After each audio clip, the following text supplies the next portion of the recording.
Allô les amis, vous regardez C'est à ton tour, c'est Kat avec vous aujourd'hui pour une petite capsule. Donc là, je suis dans un parking. Ah, il y a des gens qui passent en arrière. Je suis dans un parking, je m'apprête à aller à une conférence. C'est une conférence pour couple. Les célibataires sont aussi admises. Et là, je ne suis pas accompagnée. Donc, je vous avouerai que ça a été... j'ai beaucoup hésité avant de me présenter. Mais je voulais relever le défi. Et je vais vous revenir par la suite pour vous dire comment ça s'est passé, qu'est-ce que j'ai appris. Et on pourra en parler plus. On pourra... On pourra en parler plus. Ok, à toutes. Alors, alors ça y est, on est en route. Je viens de sortir de la conférence. Franchement, c'était vraiment waouh. C'était un moment béni et on a eu des apprentissages tellement riches, tellement bénissants. Et c'est une conférence que j'aurais souhaité encourager tous ceux qui sont en couple, les célibataires et même ceux qui sont mariés. On a tellement appris des choses.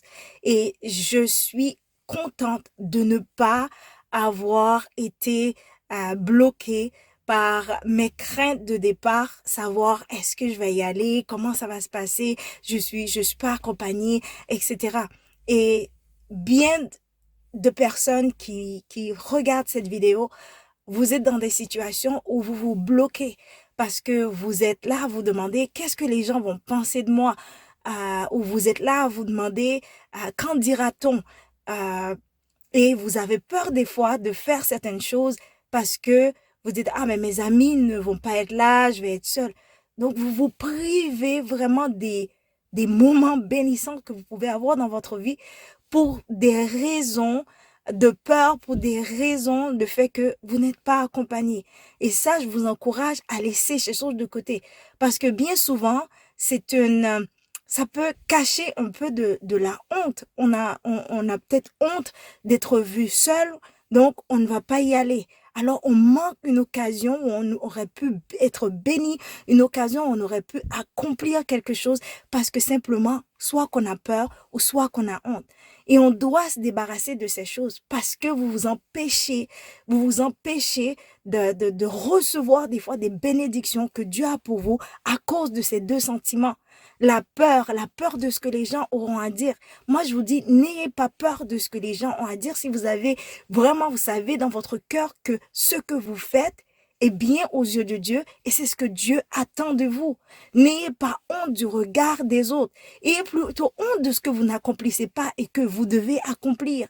Mais n'ayez pas honte de ce que les autres peuvent penser de vous. Ça vous bloque et ça vous gêne. Alors, si vos amis ne viennent pas, soudainement, vous venez pas. Pourquoi? Vous voulez, vous avez envie de venir, vous avez envie de faire ça, mais parce que vos amis ne viennent pas, vous le faites pas. Non, faites-le. Osez. Affrontez vos peurs. Affrontez la honte. Affrontez le qu'en dira-t-on tant que vous êtes en train de faire des bonnes choses devant Dieu. C'est ce que Dieu attend de vous, faites-le. Donc moi, j'ai été contente et je voulais dire à quelqu'un, peut-être que ça fait longtemps que tu veux faire quelque chose, mais tu ne le fais pas parce que pour X ou Y raison, osez le faire. Je vous mets au défi. Euh, donc, c'était 4. Maintenant, c'est à ton tour. Laisse-moi savoir. Osez mes amis. Bye bye.